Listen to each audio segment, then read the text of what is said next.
Hi hello welcome back to my YouTube channel. ಇವತ್ತು ನಾನು Ugadi special ಆಗಿ ಮಟನ್ ಬಿರಿಯಾನಿ ಮಾಡ್ತಾ ಇದ್ದೀನಿ. ಹೊಸ್ದಾಡ್ಕೊ ಮಾಡಬೇಕಿತ್ತು ಅಲ್ಲ, ಹಾಗಾಗಿ ಇವತ್ತು ಮಟನ್ ಬಿರಿಯಾನಿ ನಮ್ಮ ಮನೇಲಿ ಆ ರೆಸಿಪಿನ ನಾನು ನಿಮಗೂ ಶೇರ್ ಮಾಡ್ಕೊಳ್ಳೋಣ ಅಂತ ಅಂದ್ಬಿಟ್ಟು ಶೇರ್ ಮಾಡ್ತಾ ಇದ್ದೀನಿ. ನೀವು ಕೂಡ ನೋಡಿ ರೆಸಿಪಿನ ಟ್ರೈ ಮಾಡಿ ಹೆಂಗಿತ್ತು ಅಂತ ನನಗೆ ಕಮೆಂಟ್ ಮಾಡಿ ಹೇಳಿ. ಇನ್ನು ರೆಸಿಪಿಗೋಸ್ಕರ ನಾನು ಇಷ್ಟೆಲ್ಲ ಐಟಮ್ಸ್ನ ರೆಡಿ ಮಾಡಿ ಇಟ್ಕೊಂಡಿದ್ದೀನಿ. ಈರುಳ್ಳಿ, ಟೊಮೆಟೊ, ಹಸಿಮೆಣಸಿನ್ಕಾಯಿ ಒಂದು 6 ತೊಗೊಂಡಿದ್ದೀನಿ, ಬೆಳ್ಳುಳ್ಳಿ, ಶುಂಠಿ, ಚಕ್ಕೆ, ಲವಂಗ, ಮೊಗ್ಗು ಎಲ್ಲ ಕೂಡ ತೆಗೆದಿಟ್ಕೊಂಡಿದ್ದೀನಿ. ಒಂದು ಸ್ವಲ್ಪ ರುಬ್ಬಿ ಹಾಕೋದಿದೆ, ಇನ್ನೆಲ್ಲ ಡೈರೆಕ್ಟಾಗಿ ಹಾಕೋದಿದೆ. ಮೊಸರು ಕೂಡ ತೊಗೊಂಡಿದ್ದೀನಿ, ಕೊತ್ತಂಬರಿ ಪುದೀನನ ಏನು ಬಿಡಿಸ್ಬಿಟ್ಟು ನೀರಲ್ಲಿ ನೆನೆಸಿಟ್ಟಿದ್ದೀನಿ. ಅಂದರೆ ಮಣ್ಣೆಲ್ಲ ಇದ್ದರೆ ನೀಟಾಗಿ ಕ್ಲೀನ್ ಆಗುತ್ತೆ ಅಂತ. ಇನ್ನು ಇದೊಂದಿಷ್ಟು ಸ್ಪೈಸಸ್ನ ತೊಗೊಂಡಿದ್ದೀನಿ ಒಗ್ಗರಣೆಗೆ. ಮಟನ್ ಆಲ್ರೆಡಿ ಬೇಯಿಸಿ ಇಟ್ಟಿದ್ದೀನಿ ನಾನೊಂದು 3 ವಿಷಲ್ಲು. ಯಾಕೆ ಅಂದರೆ ಮಟನ್ ಬಿರಿಯಾನಿ ಡೈರೆಕ್ಟಾಗಿ ಮಟನ್ನು ಬೇಯಲ್ಲ, ಅನ್ನ ಬೆಂದೋಗ್ಬಿಡುತ್ತೆ, ಮಟನ್ ಬೇಯಲ್ಲ. ಹಾಗಾಗಿ ನಾವು ಫಸ್ಟೇ ಬೇಯಿಸಿ ಇಟ್ಕೊಬೇಕಾಗತ್ತೆ.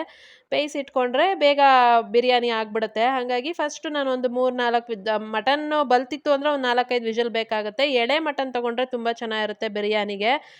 ನಾನು ಎಳೆದೇ ತರಿಸ್ಕೊಂಡಿದ್ದಿದ್ದು. ಹಾಗಾಗಿ ಒಂದು 3 ವಿಷಲಲ್ಲಿ ವಿಷಲ್ ಮಾಡಿಸಿ ಇಟ್ಟಿರೋದು. ಇನ್ನು ಇದಿಷ್ಟು ರುಬ್ಬಿ ಇಟ್ಕೊಂಡಿರೋದು ಅಂದರೆ ಕೊತ್ತಂಬರಿ, ಪುದೀನ, ಶುಂಠಿ, ಬೆಳ್ಳುಳ್ಳಿ, ಚಕ್ಕೆ, ಲವಂಗ ಅದೆಲ್ಲನೂ ರುಬ್ಬಿ ಇಟ್ಕೊಂಡಿದ್ದೀನಿ. ಹಸಿಮೆಣ್ಸಿನ್ಕಾಯಿ ಇದೆಲ್ಲನೂ ಒಂದು ರೌಂಡ್ ರುಬ್ಬಿ ಇಟ್ಕೊಂಡಿದ್ದೀನಿ. ಇನ್ನು ಒಗ್ಗರಣೆಗೆ ನಾನಿವಾಗ ಒಂದು 7-8 ಸ್ಪೂನಷ್ಟು ಎಣ್ಣೆ ಹಾಕ್ಕೋತೀನಿ. ಒಂದು ಸ್ವಲ್ಪ ಜಾಸ್ತಿ, ಯಾಕಂದರೆ ಸ್ವಲ್ಪ ಜಾಸ್ತಿನೇ ಮಾಡ್ತಿದ್ದೀನಿ ಹಂಗಾಗಿ. ಇನ್ನು ಎಣ್ಣೆ ಎಲ್ಲ ಬಿಸಿ ಆದಮೇಲೆ ತೊಗೊಂಡಿರೋ ಎಲ್ಲ ಸ್ಪೈಸಸ್ನು ಹಾಕಿಬಿಟ್ಟು ಒಂದು ಸರಿ ಮಿಕ್ಸ್ ಮಾಡಿಕೊಂಡು ಆಮೇಲೆ ಈರುಳ್ಳಿ ಹಾಕ್ಕೋತಾ ಇದ್ದೀನಿ. ಈರುಳ್ಳಿ ಒಂದು ದೊಡ್ಡ ಈರುಳ್ಳಿ ಕಟ್ ಮಾಡಿ ಇಟ್ಕೊಂಡಿರೋದು. ನಾನಿಲ್ಲಿ ಮಾಡ್ತಿರೋದು ಒಂದು ಅರ್ಧ ಕೆಜಿ ಮಟನ್ಗೆ. ನೀವು ಬೇಕಿದ್ದರೆ ಇನ್ನೂ ಈರುಳ್ಳಿನ ಸ್ವಲ್ಪ ಜಾಸ್ತಿ ಕೂಡ ಹಾಕ್ಕೋಬೋದು. ಈರುಳ್ಳಿ ಚೆನ್ನಾಗಿ ಫ್ರೈ ಆಗಬೇಕು. ಈರುಳ್ಳಿ ಎಲ್ಲ ಸ್ವಲ್ಪ ಕೆಂಪಗಾಗೋ ತನಕ, ಬಿರಿಯಾನಿ ಅಲ್ವಾ, ಸ್ವಲ್ಪ ಕೆಂಪಗಾಗೋ ತನಕ ಫ್ರೈ ಮಾಡಿಕೊಂಡ್ರೆ ಚೆನ್ನಾಗಿರುತ್ತೆ. ಸ್ವಲ್ಪ ಚೆನ್ನಾಗಿ ಈರುಳ್ಳಿ ಫ್ರೈ ಆಗಿ ಆದಮೇಲೆ ಸ್ವಲ್ಪ ಕಸೂರಿ ಮೇಥಿ ಹಾಕ್ತಾ ಇದ್ದೀನಿ. ಬಿರಿಯಾನಿಗೆ ಕಸೂರಿ ಮೇಥಿ ಒಳ್ಳೆ ಫ್ಲೇವರ್ ಕೊಡುತ್ತೆ. ಹಾಗಾಗಿ ಕಸೂರಿ ಮೇಥಿ ಹಾಕೋದನ್ನು ಮಿಸ್ ಮಾಡಬೇಡಿ, ಹಾಕಿ ಚೆನ್ನಾಗಿರುತ್ತೆ. ಇನ್ನು ಮಟನ್ ಬೇಯಿಸಿ ಇಟ್ಕೊಂಡಿದ್ದೆ ಅಲ್ಲ, ನೀರು ಬಿಟ್ಬಿಟ್ಟು ಬರೀ ಮಟನ್ ಇವಾಗ ಹಾಕ್ಕೋತಾ ಇದ್ದೀನಿ ಫ್ರೈಗೆ. ಆವಾಗಲೇ ನಾನು ಎಣ್ಣೆ ಏನು ಹಾಕದೆ ಬರೀ ನೀರು, ಉಪ್ಪು, ಅರಿಶಿನ ಹಾಕಿಬಿಟ್ಟು ಬೇಯಿಸಿ ಇಟ್ಕೊಂಡಿದ್ದಿದ್ದು. ಇವಾಗ ನಾನು ಅದನ್ನು ತೆಗೆದುಬಿಟ್ಟು ಮಟನ್ ಮಾತ್ರ ಈಗ ಒಗ್ಗರಣೆಗೆ ಹಾಕ್ಕೊಂಡು ಫ್ರೈ ಮಾಡ್ತಾ ಇದ್ದೀನಿ ಮಟನ್ನ. ಈ ಥರ ಮಾಡಿದಾಗ ಮಟನ್ನು ಚೆನ್ನಾಗಿ ಬೆಂದಿರುತ್ತೆ.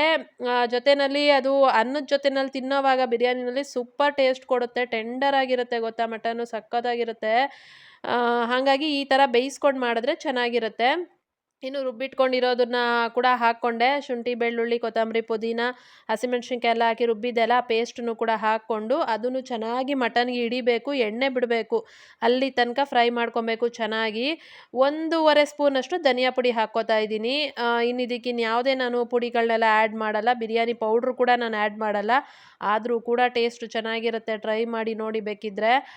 ಈ ಥರ ಹಾಕ್ಕೊಂಬಿಟ್ಟು ಚೆನ್ನಾಗಿ ಅದನ್ನು ಫ್ರೈ ಮಾಡಿ. ಒಂದು ಟೊಮೆಟೊ ತೊಗೊಂಡಿದ್ದೀನಿ. ಟೊಮೆಟೊ ಬೇಕಿದ್ದರೂ ಹಾಕ್ಕೋಬೋದು, ಬೇಡ ಅಂದರೆ ಸ್ಕಿಪ್ ಮಾಡ್ಕೋಬೋದು. ನಾನು ಒಂದೇ ಒಂದು ಹಾಕಿದ್ದೀನಿ. ಆಮೇಲೆ ಮೊಸರು ಹಾಕ್ಕೋತಾ ಇದ್ದೀನಿ, ಒಂದು 2 ಸ್ಪೂನಷ್ಟು.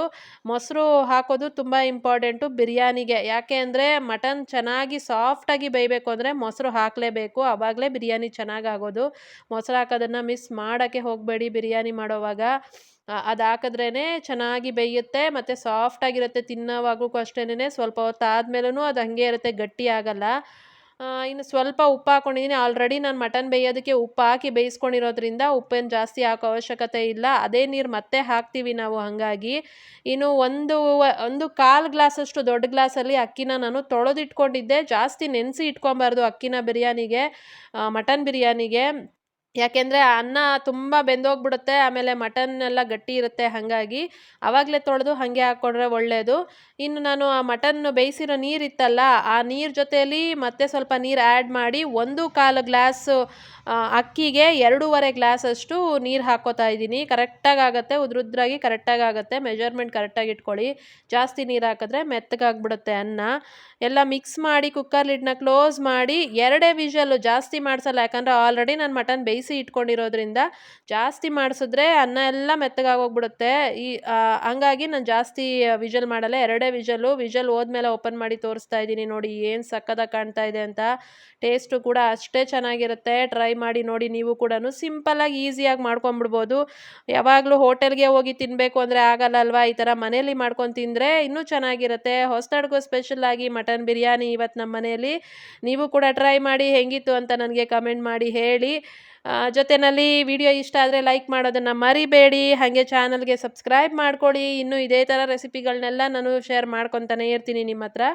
ಥ್ಯಾಂಕ್ ಯು ಸೋ ಮಚ್ ಇಷ್ಟೊತ್ತವರೆಗೂ ವಿಡಿಯೋನ ಪೇಷನ್ಸಲ್ಲಿ ಕೂತ್ಕೊಂಡು ನೋಡಿರೋರಿಗೆಲ್ಲ thank you. Happy Ugadi, happy ಹೊಸ್ದಡ್ಕು. ಎಲ್ಲ ಮುಗ್ದೋಗಿದೆ ನಾನು ವಿಡಿಯೋ ಅಪ್ಲೋಡ್ ಮಾಡೋಷ್ಟೊತ್ತಿಗೆ, ಆದರೂ ಕೂಡ ವಿಶ್ ಮಾಡ್ತಾ ಇದ್ದೀನಿ. ಓಕೆ, ಬಾಯ್ ಬಾಯ್. ನೆಕ್ಸ್ಟ್ ವಿಡಿಯೋದಲ್ಲಿ ಸಿಗ್ತೀನಿ. ಅಲ್ಲಿ ತನಕ ಮಿಸ್ ಮಾಡ್ಕೊತಾ ಇರಿ. Thank you so much. Take care. Bye bye.